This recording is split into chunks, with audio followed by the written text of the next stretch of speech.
Siggi, byrjum bara á aðalspurningin, hvað fór úrskeiðis? Mættum eitthvað litlir í dag og eftir svona allt í lagi byrjun þá tókum við Völsungur bara yfir á vellinum restina fyrir hálfleik og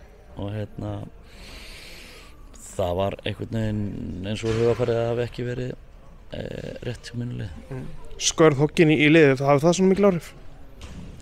Já, ég meina, þú veist, ef það vantar 8 menn, skilur þá auðvitað hefur það áhrif en þú veist, þá ekki að hafa þannig að við spilum svona eins og við gerum í fyrirhálfleik. Hvað, þú veist, fannst þið mikið breytast þegar Orri fyrir út af? Já og nei, hann var náttúrulega fær högg bara eftir 2-3 mínútur og í rauninni á annarri löppinni. Mér fannst það ekki beint vera það sem ég gerðist, sko, en ég fannst við bara á afturlöpunum meiri hluta fyrirhálfleik, svona eftir svona allt í lagi byrjun að þá einhvern veginn mörkin sem við fáum á okkur, þetta einhvern veginn þegar við erum í fyrirhálfleik, þegar við erum í bara stöðum og klárir og boltinn bara svona einhvern veginn skoppandi laus og detta fyrir þá og það bara ekki bólit. Þetta svona var tilfinningi að væri kannski bara örfá sendingar og þá voru Völsungar komnir í allt og hættulega stöð.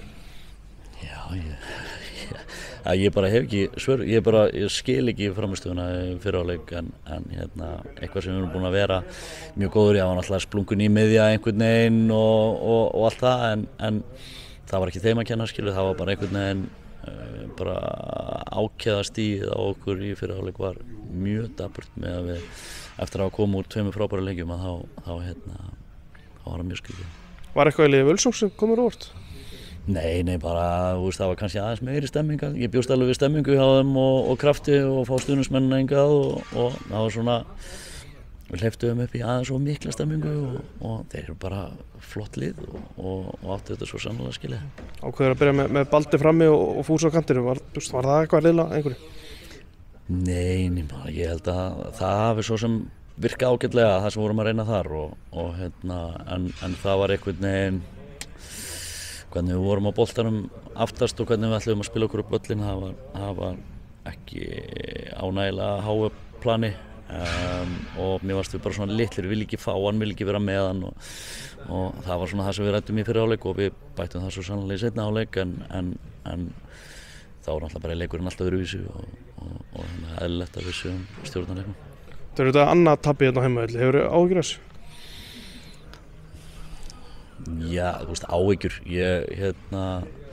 þetta bara nýbyrjað og allir að vinna alla á allt það og þetta hefur nú verið góður heimavöllur fyrir okkur hingað til. Þetta í rauninni mjög slæm framistæði fyrir hálfleikum móti Keflavík sem svona eiginlega eini hálfleikurinn sem við erum búin að vera daprir í sumar og svo þessi fyrir hálfleikur hér núna, þetta er svona aðeins öðruvísi en Keflavíkurleikurinn en samt svona já, keimlíkt en ég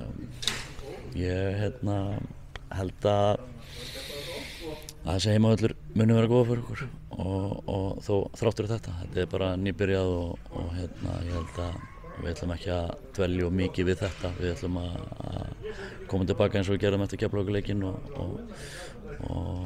vinna á mánudaginn. Þú talar svolítið fyrri hálfleikinn, í seinni hálfleik eru það elta leikinn og reyna að koma markinn, hvað vantaði upp á? Já, svona ná einhvern veginn betri og opnari stöðum, þeir náttúrulega bara vörðust bara mjög vel, mikil orku í þeim og stemming og svona einhvern veginn voru að henda sig fyrir fyrirgjafir og síðustu skot og snertingar, þannig að ég veit ekki, þetta getur bara verið flókið mál að opna svona varnir og þú veist, það gekk í dag, mér fannst að vera að reyna og mér fannst alveg power í okkur og svona einhvern veginn þannig að svona vantaði aðeins upp á síðustu sendingu, síðustu snertingu og þeir bara mötsu tempóið sem við vorum að hendi í þá, skilur, þeir voru bara að gera þetta drullu vel. Næsta leikur á mánudaginn, 3. heimaleikurinn í röð, ertu að fara að endurheimta einhvern af þessum 8 leikmönnum? Já, það er einhver að koma tilbaka smávægilegt að einhverju leyti, þannig að við ættum að vera með aðeins breiðara val á leikmönnum. Hefur áhyggjur af stöðuna á Orra? Nei, þetta var nú ekki þannig, bara smá stífur kálfu, fekk eitthvað högg og ég held að hann verði bara flottur á morgun. Takk fyrir þetta, Siggi. Takk.